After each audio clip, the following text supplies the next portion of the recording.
So we have the fab news that if nothing changes, we should be back in school all together next week, which is amazing. So because we finished our money topic last week, I don't want to start a new maths topic just now for then us to come back. I'd rather start it when we're all back together. So this week for maths, we're going to focus on doing some revision of some key concepts that are really important for the topics that we have got coming up for the rest of the year. So as I've talked about a few times, we will be covering fractions, decimals and percentages.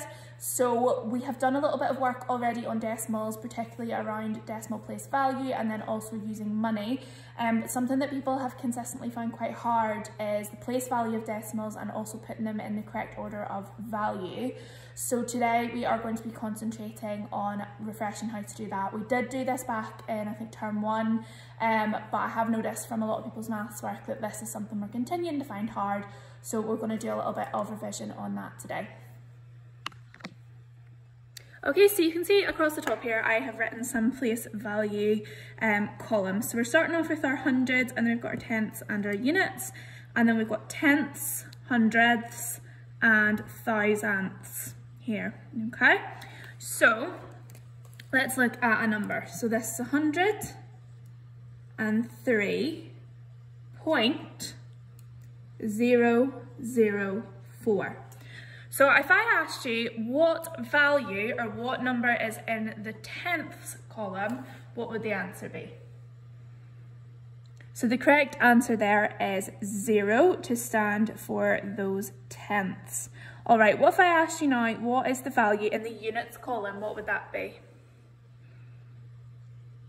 Okay, so that would be 3 units, 3. Now, let's have a look at another number. So I'm going to keep our hundreds, tens and units the same.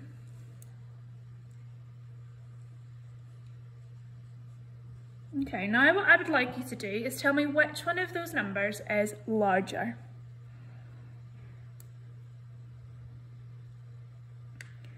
Okay, let's have a look at this. So in order to work out which number is bigger, we start off by looking at the biggest digit. So in this case, that's the hundreds.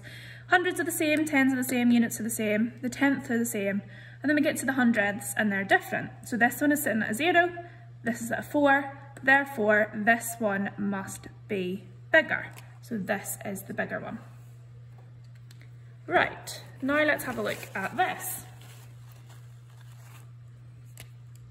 So now I've got 103.004 and I've got 103.010. And I would like you to tell me now which one of those is bigger.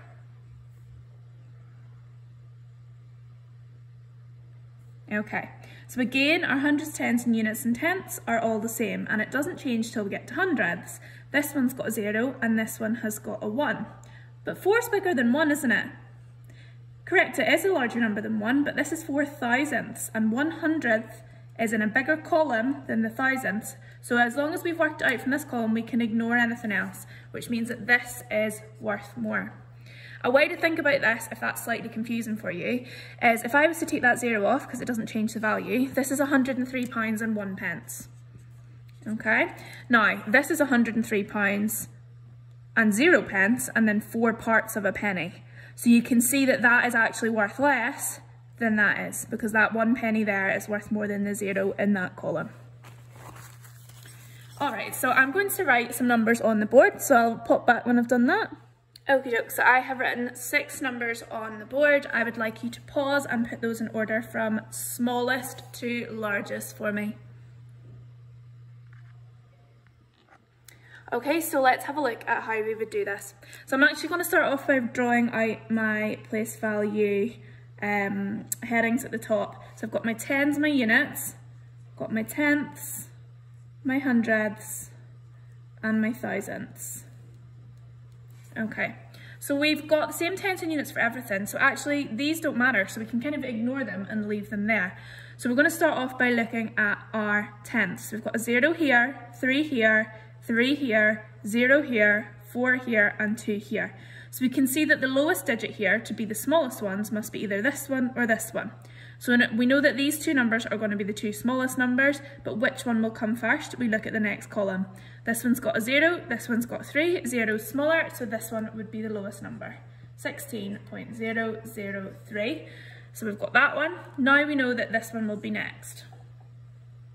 16.033. Okay, now we have got to look and see what we've got next. So we'll go back, tens units are the same, let's go to the tenths. We've got 3, 3, 4 and 2. So we know that 2 is the next smallest, so the next smallest one must be 16.29. Okay, let's look again. So we've got 16.3, 16.3, 16.4. So it must be one of these two. Next, 16.3, 3 the same, so let's go to the next column. There's nothing here, that's the same as a 0. There's a 3 here. This one must be bigger, this must be smaller. 16.3 and then 16.333. And then finally we've got 16.403. So we can see all that we have to do is work from the biggest digit to the smallest digit and use that to help us put them in the correct order.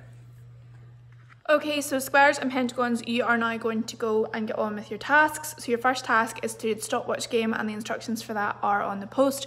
And then you have got your assignment. Now on your assignment there are 2 different documents. One of them is your main task and the other is an extension task. I would suggest try and do both if you're getting it done quite quickly, but if the first task is taking you quite a long time, then you don't need to do the extension task. And there are also some extension activities on the main post for you as well. I know that the sheets might be quite tricky to do without a printer, which is why I've said that you only really need to do the first one. If you are writing it out by hand, it might take you a little bit longer.